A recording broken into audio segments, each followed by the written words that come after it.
Shalom and good evening. This is TV7 Israel News broadcast to you from Jerusalem. And in today's top stories, Israel stresses its determination to root out Iranian elements in the West Bank districts of Judea, Samaria, and the Jordan Valley. The United States deploys additional military assets throughout the Middle East in a move aimed at deterring Iran. As Americans head to the polls, a survey finds that over 66% of Israelis support former President Donald Trump.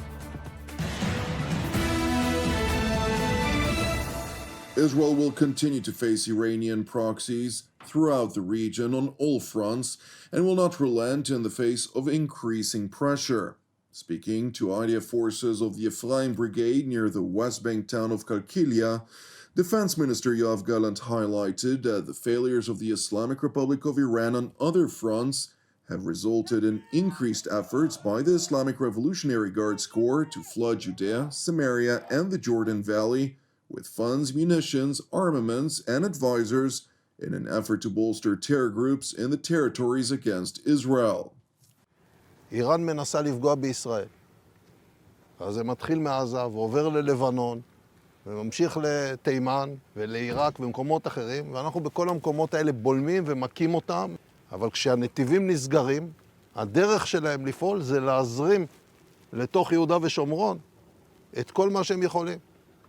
גם כסף, גם מטענים, גם נשק, וגם כאלה שיכולים להדריך או לאפשר או להפעיל.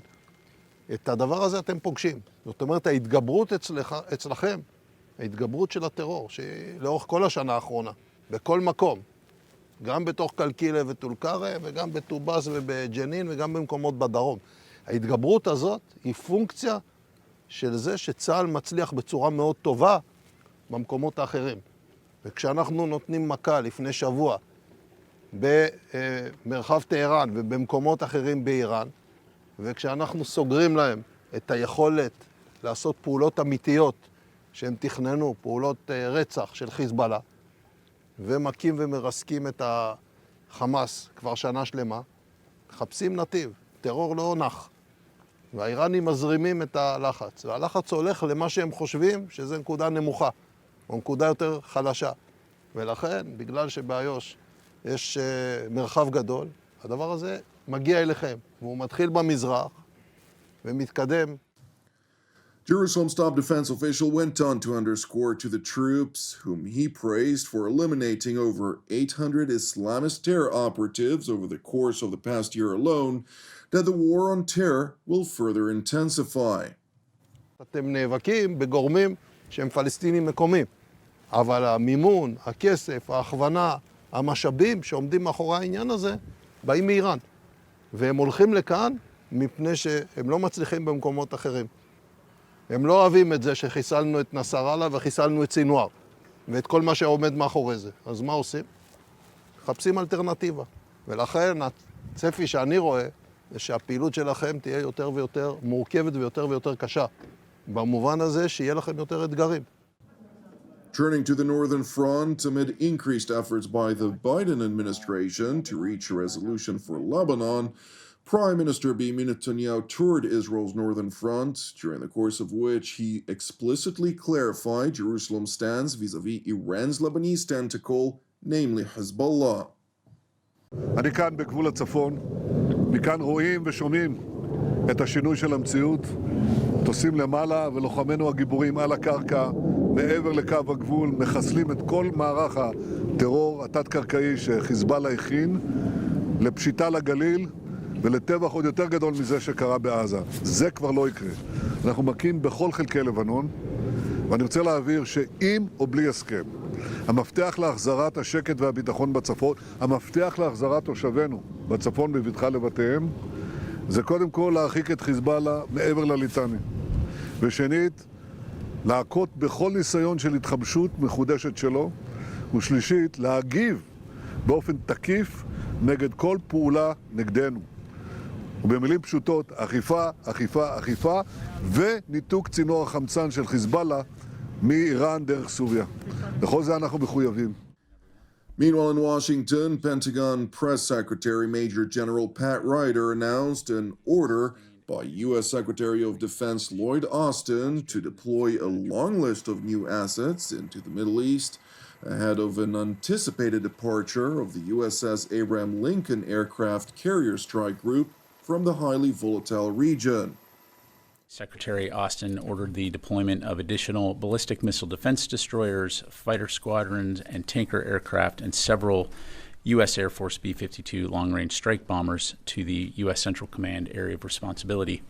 These forces will begin to arrive in coming months as the USS Abraham Lincoln Carrier Strike Group prepares to depart, some of which have already begun to flow into theater as highlighted by the arrival of the B-52 bombers over the weekend. These deployments are in keeping with our commitments to the protection of U.S. citizens and forces in the Middle East, the defense of Israel, and de-escalation through deterrence and diplomacy.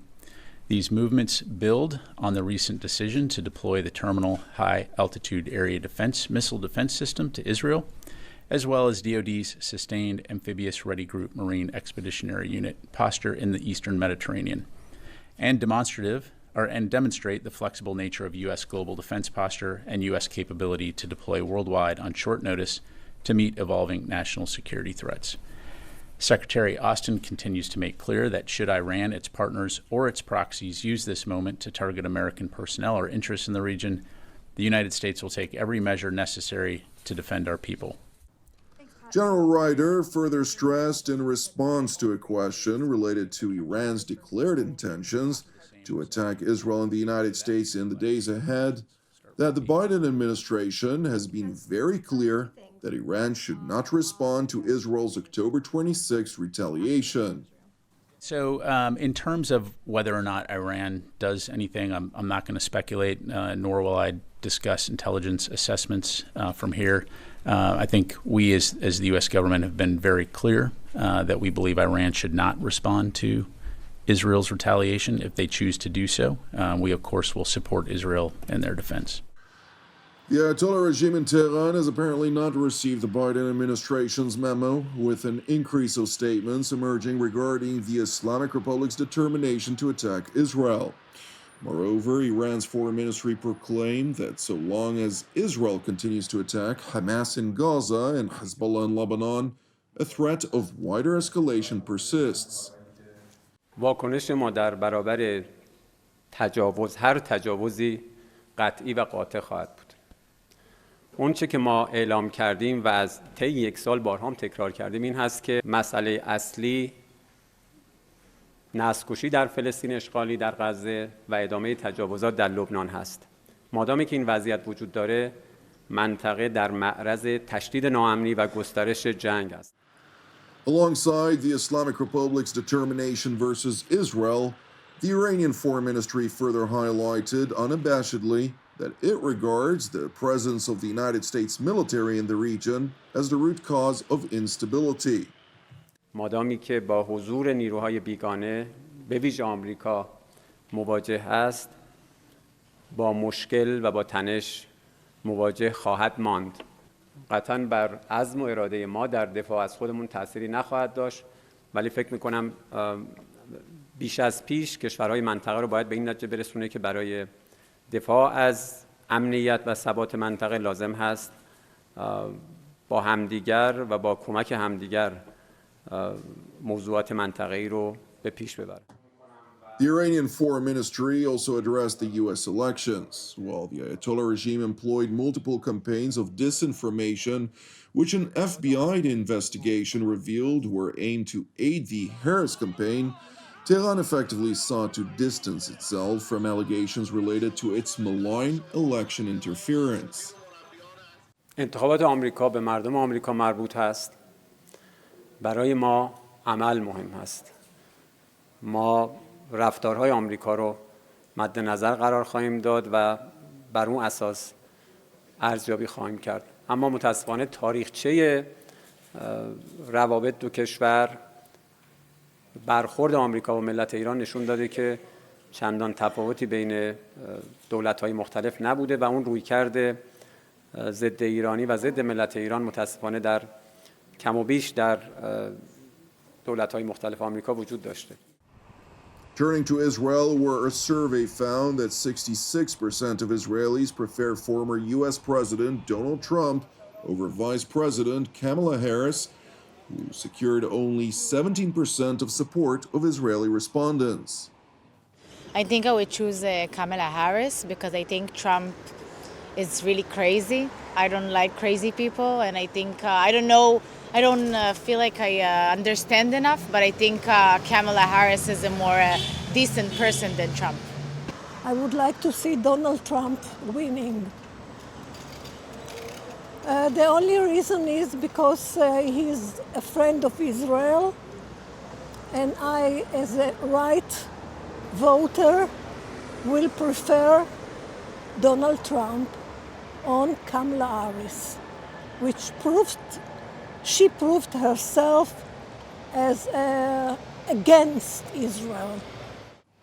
It is important to highlight that there are over 147,000 dual American Israeli nationals who are eligible to vote in today's U.S. presidential elections. Thank you for watching TV7 Israel News. I would like to encourage you, pray for the peace of Jerusalem and salvation of Israel. Separately, if you're blessed by our productions, which are exclusively donation-based, please consider supporting our programs with a donation. You can do so via our website at www.tv7israelnews.com. I'm Jonathan Hessen, wishing you an Erev Mevorach, and God willing, we'll see you during our next update. Until then, Shalom from Jerusalem.